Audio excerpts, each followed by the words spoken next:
जय हिंद दोस्तों। चलिए आज हम देखते हैं बायोलॉजी का एक बहुत ही इम्पोर्टेंट चैप्टर होता है सेंस ऑर्गन। इसे हम लोग हिंदी में कहते हैं ज्ञान इंद्रियां। ये बायोलॉजी का एक बहुत इम्पोर्टेंट चैप्टर है। देखिए सेंस ऑर्गन को हिंदी में क्या कहते हैं? ज्ञान इंद्रियां। क्या कहते हैं इसे? सेंस ऑर्गन को हिंदी में ज्ञान इंद्रियां। इनकी जो संख्या होती है ना वो 5 होती है। देखिए वैसे अंग जो शरीर के हमको बाहरी वातावरण का ज्ञान कराते हैं, यानी बाहर क्या हो रहा है वो हमको पता कराते हैं, उनकी संख्या कितनी होती है? 5 होती है। कौन कौन से 5 ज्ञान इंद्रियां होती है? देखिए सबसे पहले जो होता है ना वो होता है स्किन, त्वचा। दूसरे नंबर पे आता है, इसके नंबर पे कोई फ्रीक्वेंस नहीं है, कोई आगे पीछे भी हो सकता है। देखिए जो त्वचा है ना वो हमको बाहरी वातावरण का ज्ञान कराता है। देखिए त्वचा के बाद कान हो गया, नाक हो गया, जीभ हो गया, आँख हो गया, ये सब हमारा ज्ञान इंद्रिया है। त्वचा का जो काम है वो तापमान को पता करना है कि कहाँ बाहर ठंडा है कि गर्मी है, ये सब सेंस कराता है। देखिए कान भी सेंस कराता है कि सुनने में यह मदद कराता है, सुनने में मदद करता है। जीभ भी हमको सेंस कराता है कि खाना अच्छा है कि स्वाद है या नहीं। उसी तरह नाक भी हमको सेंस कराता है कि सुगंध है कि नहीं, और आँख भी कराता है। देखिए अंगों के इस पांचों समूह को हम सेंस ऑर्गन यानी ज्ञान इंद्रिया कहते हैं। इनकी संख्या कितनी होती है? 5 होती है। देखिए हम इसको बाहरी वातावरण का ये क्या कराती है? ज्ञान कराती है। क्या कराती है? बाहरी वातावरण का ज्ञान कराती है। अब हम देखते हैं कि ये मशीनों में भी इस तरह के कुछ लगा होता है जिससे हम लोग कहते हैं सेंसर। जैसे लिफ्ट में देखिएगा कि ट्रेन का लिफ्ट या मेट्रो में अगर दोनों पट्टी से बंद होकर हाथ में बीच में घुस गया तो वो भी एक प्रकार का सेंस है। सेंसर कई प्रकार का होता है। कोई टेम्परेचर को पता करता है कि एसी में लगा रहता है, बढ़ेगा कि घटेगा, ये सब बहुत तरह का होता है। समझ गए? हम लोग के भी शरीर में भी सेंसर कितने हैं? 5 हैं। अब हम लोग एक एक करके इसको डिटेल से समझते हैं। चलिए सबसे पहले हम लोग समझते हैं स्किन यानी त्वचा के बारे में। देखिए हम लोग यहाँ समझते हैं स्किन यानी त्वचा क्या होता है उसके बारे में। देखिए त्वचा यानी स्किन क्या होता है, इसका जो अध्ययन कहलाता है, जो स्टडी होता है वो डर्मेटोलॉजी कहलाता है। जो त्वचा होता है वो संयोजी ऊतक का बना होता है। इसकी खासियत क्या होती है कि जितने भी ये, देखिए इसका जो खासियत होता है ना, इसको कितनों देर पानी में रखिएगा ये खराब नहीं होता है। जैसे हम लोग नहाते हैं कई घंटा तक पानी में रहते हैं, इसको तरल में रखिएगा तो ये खराब नहीं होता है। समझ गए? हम लोग अगर नहाते हैं 2 घंटा तो हमारा शरीर फूल जाता है। जीभ भी संयोजी ऊतक का बना होता है, ये भी एक प्रकार का संयोजी ऊतक होता है। अंदर से त्वचा का आंतरिक भाग संयोजी ऊतक का बना होता है, जिसको हम लोग आगे पढ़ेंगे। इसको हम संयोजी ऊतक के बारे में समझ गए, टिश्यूज में पढ़ेंगे इसको हम, संयोजी ऊतक के प्रकार वगैरह पढ़ेंगे।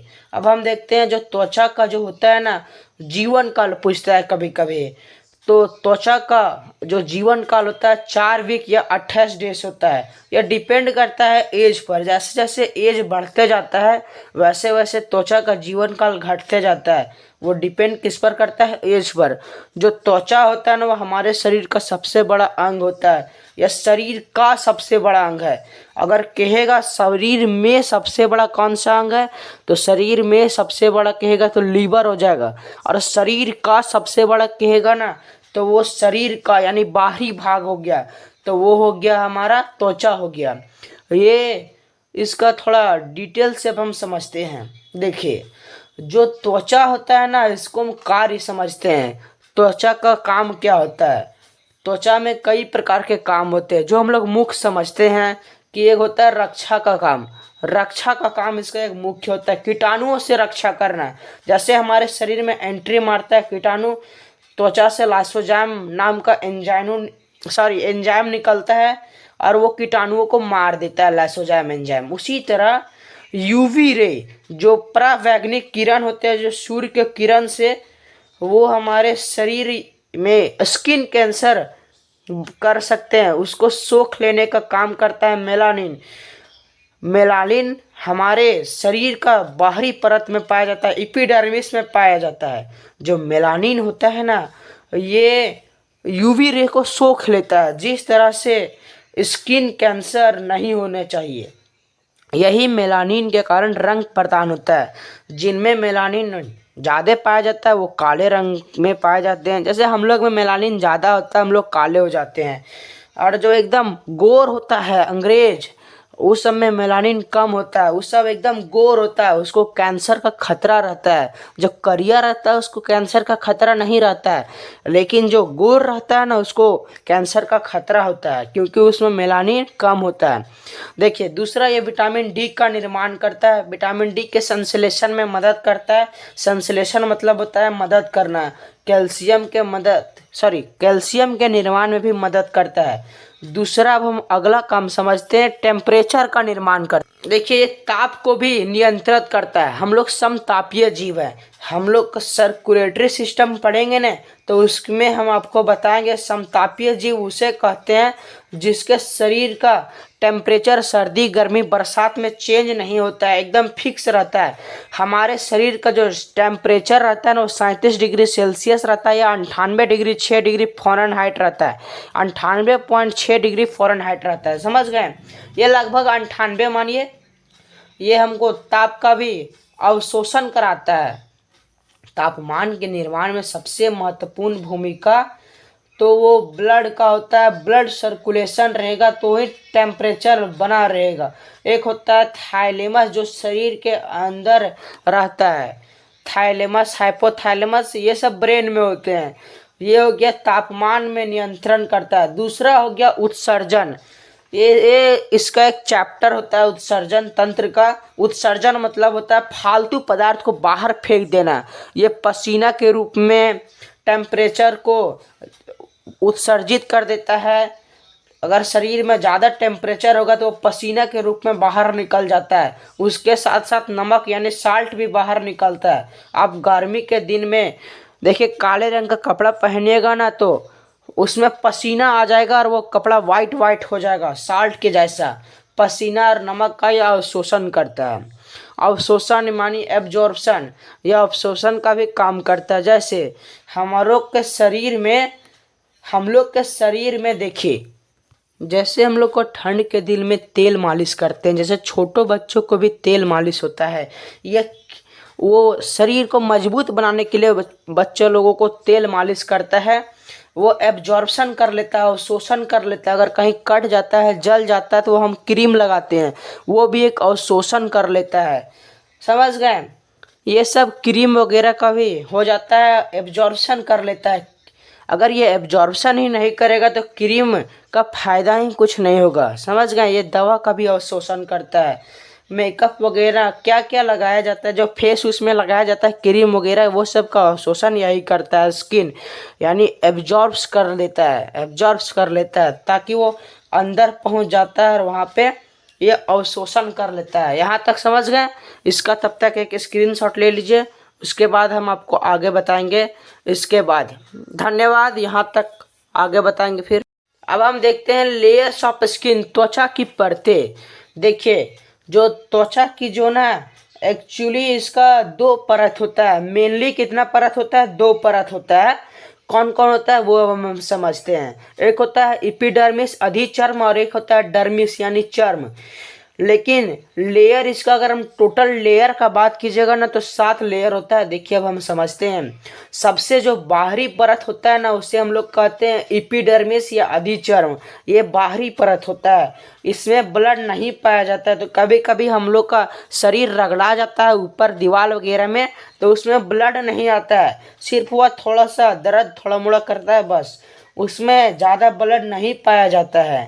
ये इसमें ब्लड ही नहीं होता है। एपिडर्मिस में अधिचर्म में ब्लड नहीं होता है। इसका जो टोटल 5 परतें होती है उसी में एक होता है मेलानिन। मेलानिन का काम है, देखिए क्वेश्चन ये भी पूछता है कि मेलानिन किसमें पाया जाता है, तो आप बोलेगा एपिडर्मिस। एपिडर्मिस की कुल कितने परतें है? 5 परतें हैं। कौन कौन है? इसका स्ट्रेटम है एक ठो मेन, इसका कई भाग होते हैं, स्ट्रेटम, कॉर्निया, स्ट्रेटम, ये सब अलग अलग, लूसिडम वगैरह का 5 पार्ट होता है। ऐसा ही स्ट्रेटम ही आप याद रखिएगा, इसका ही एक पूछता है मेन। देखिए इसकी हो गई 5 परत एपिडर्मिस का। अब हम लोग समझते हैं कि डर्मिस यानी चर्म, डर्मिस को हम लोग हिंदी में क्या कहते हैं, चर्म या आंतरिक भाग होता है। डर्मिस क्या होता है, आंतरिक भाग होता है। ये कहाँ होता है, आंतरिक भाग में होता है, ये बाहर नहीं होता है, ये त्वचा के आंतरिक भाग में होता है। जितने भी ग्रंथियां पाई जाती है त्वचा में, जैसे में श्वेत ग्रंथि, तेलीय ग्रंथि, ये ग्रंथि चैप्टर में हम आपको डिटेल से पढ़ाएंगे। ये सब ग्रंथियां होती है, ये डर्मिस में पाई जाती है। जो बाल होते हैं, ये हमारे शरीर में जो भी बाल वगैरह हैं, ये सब डर्मिस में पाए जाते हैं। बाल एपिडर्मिस में नहीं पाए जाते हैं, डर्मिस में पाए जाते हैं। जो रोम, जो छोटे छोटे रोम होते हैं, जो ठंडे के दिनों में खड़े हो जाते हैं, रोंगटे खड़े हो जाते हैं, अगर डर वगैरह, कोई आदमी अगर डर गया ना तो देखते होंगे उसका रोंगटा खड़ा हो जाता है। समझ गए। जो डर्मिस का जो लेयर होता है वो 2 लेयर होता है। कितना लेयर होता है, 2 लेयर। ऊपरी लेयर को कहते हैं पिपली और निचली लेयर को कहते हैं रेटिकुलर। जो ये डर्मिस होता है ना, इसी में हम पढ़ेंगे अभी। जैसे देखिए चमड़े के बैग होते हैं, चमड़े के वस्त्र होते हैं, चमड़े का बेल्ट होता है, पर्स होता है। ये सब जानवरों में जितने भी चमड़े के चीज होते हैं, जानवरों को एपिडर्मिस का ना होकर इसका डर्मिस का होता है ये सब। अब हम लोग देखिए, कोई कोई पूछता है चमड़े की मोटाई कितनी होती है, स्किन ऑफ मोटाई ये होता है 0.5 mm से लेकर 2 mm तक होता है। जो आँख के परतों की जो चमड़ी होती है ये बहुत पतली होती है, ये पॉइंट होता है, ये 0.5 mm से लेकर 2 mm तक हो सकता है। डर्मिस की मोटाई होती है, कितनी होती है, ये 0.5 mm से लेकर 2 mm तक होता है। देखिए अब हम समझते हैं चमड़े का बारे में। ये हमारे शरीर के सबसे बाहर क्या मिलेगा, एपिडर्मिस मिलेगा। उसके अंदर क्या मिलेगा, थोड़ा नीचे उस डर्मिस मिलेगा। और डर्मिस के अगर हम थोड़ा नीचे जाएंगे तो फैट यानी वसा मिलेगा। अब बुढ़ापे में क्या होता है, एपिडर्मिस तो रहता नहीं है, डर्मिस भी नहीं रहता है। देखिए एपिडर्मिस को नीचे से उठा के रखता है थोड़ा वसा। हम लोग बुढ़ापे में वसा कहते हैं, यानी चर्बी। ये ठंड की मात्रा को कम करता है, जिस वजह से त्वचा में झुर्रियाँ होने लगती है। जब भी पूछेगा आपको कि वसा बुढ़ापे में झुर्रियाँ क्यों होने लगती है, तो वसा में कमी के कारण बुढ़ापे में झुर्रियाँ होने लगती है। औद्योगिक सामान किससे बनाए जाते हैं, तो डर्मिस से बनाए जाते हैं। डर्मिस में ब्लड होता है, बाल होता है, ग्रंथियाँ होती है, ये सब होता है। मेलानिन किस में होता है, एपिडर्मिस में होता है। समझ गए। अगर हम इसका मोटाई देखेंगे तो हम इसको देखिए, अभी हम आगे समझ रहे हैं स्किन की मोटाई वाले में, तब तक आप देखिए। अब हम समझते हैं स्किन की मोटाई। इसका जो मोटाई होता है वो 0.5 mm से लेकर 2 mm तक होता है। जो पलकों की स्किन होती है वो बहुत पतली होती है, आँख के ऊपर वाला तलवा या हाथ की हथेली, ये वाला जो स्किन है ये वाला, ये मोटी होती है। अब कई लोग कहते हैं ना कि पेट का भी स्किन होता है, पेट का नहीं होता है। पेट का स्किन एवरेज होता है। मान लीजिए पेट जो होता है ना वो वसा होता है, पेट में क्या होता है, वसा होता है। वो मोटा अगर कोई आदमी हो गया ना तो उसमें वसा की मात्रा बढ़ जाती है। वो तो स्किन है ये वाला। ये आपका ये कंप्लीट हो गया स्किन का सेंस ऑर्गन में। एक हम पढ़ लिए स्किन, अब हम लोग देखते हैं इसके बाद कान। समझ गए। तब तक आप इसका एक स्क्रीनशॉट ले लीजिए। उसके बाद हम समझते हैं कान के बारे में। सेंस ऑर्गन में अब हम सेकंड सेंस ऑर्गन समझते हैं कान। कान का जो काम होता है ना वो साउंड को सुनता है। जो साउंड होता है ना वो 1/10 सेकंड तक कान पे रहता है। अगर हम लोग एक से दूसरे आवाज में 0.1 सेकंड का गैप नहीं करेंगे ना तो एक आवाज दूसरे आवाज के ऊपर बैठ जाएगा।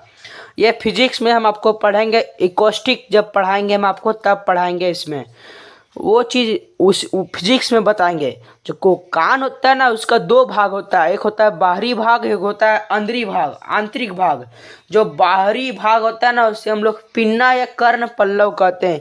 ये बाहरी भाग होता है। इसका काम क्या होता है? बैलेंस बनाने का काम होता है। कभी कभी ये आउटसोर्सिंग हो गया, कार्टिलेज का ये बना होता है। इसमें हड्डी नहीं होता है, कार्टिलेज होता है। ये मरने के बाद आदमी जो कंकाल मिलता है ना, वो कर्ण पल्लव कंकाल में नहीं होता है, ये कार्टिलेज का होता है। कार्टिलेज स्केलेटन सिस्टम में हम आपको बताएंगे। समझ गए? नरम हड्डी को हम कार्टिलेज कहते हैं। ये हो गया अवशोषी। अवशोषी मतलब समझते हैं ये शरीर में काम नहीं कर रहा है।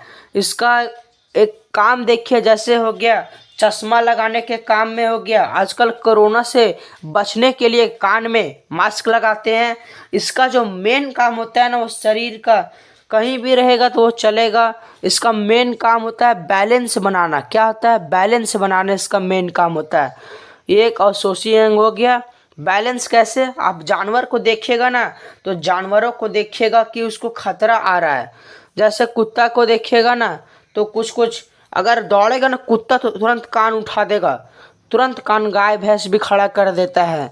वो एक अवशोषी अंग होता है। जैसे हम लोग में देखिए, ये कार्टिलेज कर पिन्ना यानी कर्ण पल्लव एक अवशोषी नहीं है। हम लोग इसे हिला डुला नहीं सकते। आप हिला के देखिए, विद्यार्थी भी ये सब हिला डुला नहीं सकते हैं। समझ गए? जानवर हिला सकते हैं, हम लोग नहीं हिला सकते हैं। ये जो कान का जो बनावट है ना, ये कई पार्ट में है। उसके पार्ट 7 होते हैं। ये किसी काम लायक नहीं है। जैसे जैसे अब दो भाग आप देखिए, ये जो सबसे ऊपरी लेयर होता है ना, उससे हम लोग कहते हैं जो ऊपर का, जैसे कान रहता है ऐसे, ठीक है, ऐसे। ये जो ऊपर वाला भाग रहता है ना, इससे हम लोग कहते हैं हेलिक्स। और नीचे वाला जो भाग रहता है, उसे हम लोग लेबुला कहते हैं। जैसे लेबुला में महिलाओं बाली पहनती है, तो कई लोग ना हेलिक्स तक बाली पहनती है, यहाँ से लेकर यहाँ तक कान छेदाती है। माँ बाप को क्या लग रहा है? छेदवा दिए, 250 रुपया लगेगा, छेदवा दिए। पति ना समझेगा उसको पहनाने में क्या लगता है, पूरा उसका। समझ गए यहाँ तक आप? इसका नीचे का भाग को क्या कहते हैं? लेबुला। और ऊपर ला को क्या कहेंगे? हेलिक्स। कार्टिलेज का बना होता है। अब हम लोग, ये अवशोषी अंग है, ये जानवरों में ज़्यादा काम करता है, बैलेंस बनाने का काम करता है। बैलेंस बनाने के काम में पूंछ भी आता है। जानवरों की जो पूंछ होती है ना, लेगरी जिसे कहते हैं, वो पूंछ भी बैलेंस बनाने का काम करती है। देखिए, जब जानवर भागेगा ना, तो कान खड़ा करके और पूंछ पूरा सीधा करके भागेगा। तो ऊंचे दीवार पर देखे बंदर वगैरह चढ़ेगा ना, तो पूंछ को एकदम 90 डिग्री पर रखता है, एकदम खड़ा रखता है, ताकि वो उसका बैलेंस बना रहे। गाय भैंस भी, ये सब कुत्ता वगैरह भागता है ना, तो वो सब बैलेंस बना के भागता है, तुरंत पूंछ खड़ा कर देता है। ये बैलेंस बनाने का काम करता है कान में, कर्ण पल्लव। समझ गए? इसका एक स्क्रीनशॉट ले लीजिए। उसके बाद हम आगे बताते हैं आंतरिक भाग के बारे में। ये हो गया बाहरी भाग। अब हम लोग आंतरिक भाग समझते हैं, जो मेन सुनने का काम करता है। देखिए, अब हम लोग समझते हैं कान की आंतरिक परत के बारे में। कान की हम लोग बाहरी भाग को देख लिए थे, यानी कर्ण पल्लव या पिन्ना। इसके अंदर एक नली जाती है, जिसे हम लोग कहते हैं केनाल। वो जो नली चली जाती है, वो केनाल तक जाती है। जो केनाल की जो नली जाती है, वो ईयर ड्रम तक जाती है, कान के पर्दे। उसे हम लोग ड्रम क्यों कहते हैं? क्योंकि उसका जो बाहरी भाग होता है ना, वह ढोल के आकार का होता है। ढोल के आकार की तरह होता है, ढोल के सतह की तरह होता है। जैसे आप ईयर ड्रम पर जाती है, जैसे आप देखिए, ये हो गया कान, ये हो गया कान, ये हो गया आपका केनाल। केनाल के पास लगा होता है एक ईयर ड्रम। ध्वनि जैसे जाती है ना, इधर से प्रवेश करती है ना, तो ये हो गया आपका साउंड, वॉइस। ये साउंड इधर से प्रवेश करता है और इस ईयर ड्रम पास पहुंचता है। ईयर ड्रम के पास कंपन होता है। ईयर ड्रम पे पास क्या होता है? कंपन होता है।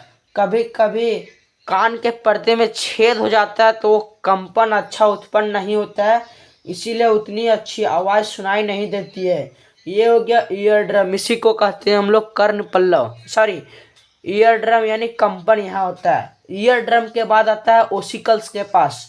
ऑसिकल्स क्या होते हैं?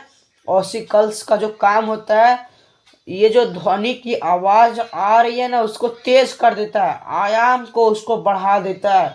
अब ये क्यों बढ़ाता है? तो कोक्लिया में बढ़ाता है। तो जो ऑसिकल्स जो होता है वो आयाम को बढ़ा देता है। ऑसिकल्स क्या होता है? एक्चुअली ऑसिकल्स 3 हड्डियों का एक समूह होता है, जिसे हम लोग शॉर्टकट में कहते हैं मिस, मेलियस इनकस और स्टेप्स। देखिए यहाँ लिख दिए मेलियस इनकस और स्टेप्स। हम जानते हैं कि शरीर की सबसे छोटी हड्डी स्टेप्स होती है। ये इसका एक मांसपेशी भी होता है सबसे छोटी स्टेपस। ये तीनों मिला के क्या करता है? ऑसिकल्स कहते हैं। ये तीनों को मिला के क्या कहेंगे? ऑसिकल्स। ये आयाम को तेज कर देता है। जैसे कोई चीज हम बोलेंगे ना तो उसका आवाज को ये तेज कर देगा, समझ? ये क्यों तेज करता है? क्योंकि इसके बाहर जो केनाल से, ये जो केनाल से ध्वनि आया था ना, और ये ड्रम में टकराया, ड्रम में जो टकराया, यहाँ पे एक 3 हड्डियों का एक समूह होता है, मेलियस इनकस स्टेप। इन्हीं को क्या कहते हैं? ऑसिकल्स कहते हैं। ये हो गया ऑसिकल्स। ये इसके जो बाद जो ध्वनि जाएगा वो जाएगा आपका कोक्लिया के पास। अब ये कोक्लिया क्या होता है? कोक्लिया ना ऐसे समान एक आकृति होता है, ऐसे समान एक आकृति होता है। ये कोक्लिया के अंदर लिक्विड भरा होता है, द्रव भरा होता है, और उस लिक्विड के कंपन कराना, वहीं से हमें ध्वनि सुनाई देता है। जैसे आप एक बात बताइए, जो ईयर ड्रम पर जो कंपन होता है वो तो हवा में कंपन होता है। ये केनाल एकदम खाली होता है, खोखला होता है।